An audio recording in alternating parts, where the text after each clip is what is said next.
साथियों नमस्कार, मैं बुद्धिनाथ प्रजापति। आज देश में जाति जनगणना के विषय को लेकर भारी चर्चा चल रही है। आखिर यह जाति जनगणना की आवश्यकता क्यों है? यह एक इतना महत्वपूर्ण विषय क्यों है? इस बात को समझने के लिए हमें यह जानना होगा। और जहाँ तक कि हम जानते हैं कि भारत में जाति एक सच्चाई है।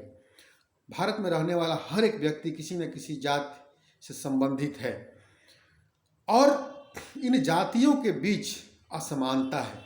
कुछ जाति के लोगों के पास इस देश की शासन, सत्ता, संपत्ति पर वर्चस्व बना हुआ है और बहुत सारी ऐसी जातियां हैं जो बहुत पिछड़ी हैं, जिनका संबंध शासन, सत्ता और संपत्ति से बहुत दूर है।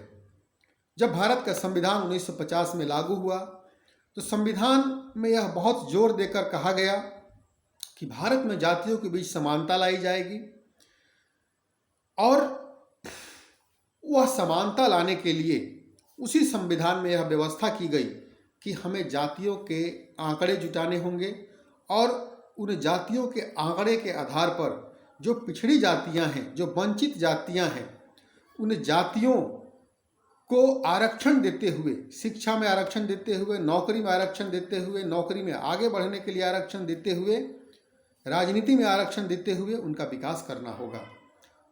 उन्हें समाज में समानता के मापदंडों पर लाना होगा, तभी जाकर के इस देश का वास्तविक विकास हो पाएगा। लेकिन 75 साल लगभग आज़ादी के पार हो गए, उसके बावजूद हम देखते हैं कि कुछ चंद जातियों का वर्चस्व शासन, सत्ता और संपत्ति पर बना हुआ है और बहुत सारी ऐसी जातियां हैं जो अभी भी पिछड़ी हुई हैं। साथियों, 1931 में जाति जनगणना कराई गई थी और भारत आजाद होने के बाद जाति जनगणना कभी नहीं कराई गई। 1931 के जनगणना के आंकड़े के अनुसार भारत में ओबीसी वर्ग 52% था। आज़ादी के बाद हर 10 साल के बाद जनगणना होती है, लेकिन भारत सरकार में कांग्रेस की सरकार हो या भाजपा की सरकार हो, इन दोनों सरकारों ने कभी भी जाति जनगणना नहीं कराई, जिसका नतीजा है कि आज भी बहुत सारी जातियां जो पिछड़ी हुई हैं उन्हें आगे बढ़ने का मौका नहीं मिल रहा है। तो इस बार 2021 जो कि जनगणना का वर्ष है और इस बार के जनगणना में 31 सवाल पूछे जाएंगे जिसमें जाति की गणना नहीं होगी। यह ऐलान भारत सरकार ने किया है। लेकिन जब तक जाति की जनगणना नहीं होगी तब तक सामाजिक न्याय जातियों के बीच करना असंभव होगा। इसीलिए इस बार के जनगणना में जातियों की गणना करानी बहुत ज़रूरी है, ताकि संविधान के अनुसार यह पता तो चले कि किस जाति की जनसंख्या कितनी है और वह समाज में आज कितनी पिछड़ी हुई हैं और उन्हें आगे लाने के लिए और कितना सहूलियत दिया जाएगा।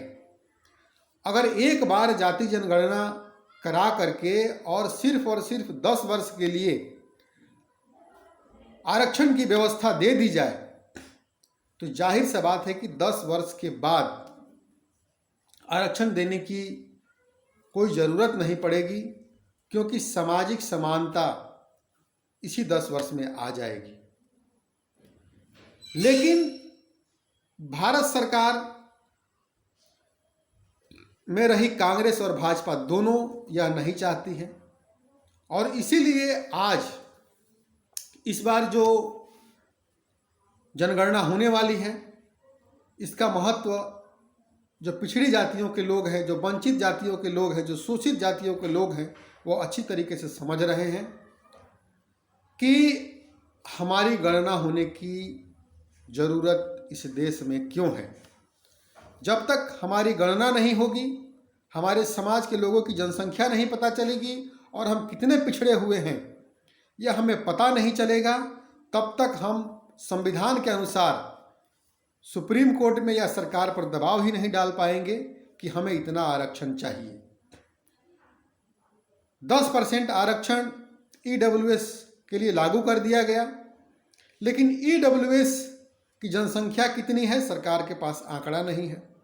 तो जाति जनगणना में ये नहीं है कि सिर्फ पिछड़ों की गिनती होगी, जाति जनगणना में ये है कि सभी जातियों की गिनती होगी और जो जाति पिछड़ी होगी उस जाति को उतना आरक्षण दे करके समाज में आगे लाया जाए। इस तरीके की व्यवस्था संविधान में है और इसीलिए जाति जनगणना कराने की आवश्यकता आज सभी महसूस कर रहे हैं। तो जो गलती पिछली सरकारों ने दोहराया है वह गलती इस बार की जनगणना में ना हो, इसीलिए भारत के सभी शोषित, वंचित और पिछड़ी जातियों के लोगों को आगे आना होगा और यह स्पष्ट बोलना होगा भारत सरकार को कि अगर जातियों की गिनती नहीं होगी तो जनगणना नहीं होगी।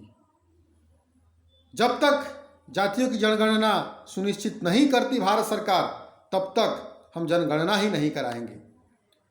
आशा करते हैं कि आप इस बात की गंभीरता को समझे होंगे और तमाम जो संगठन है जातियों के नाम पर बने, उन संगठन के नेताओं को मैं आह्वान करना चाहता हूं कि वे सभी जाति जनगणना के विषय पर भारत सरकार पर दबाव डालें और जाति जनगणना करवाएं। तभी जाकर के भारत में सभी जातियों के बीच समानता आ पाएगी, सभी जातियों का समान विकास हो पाएगा। धन्यवाद। जय भारत।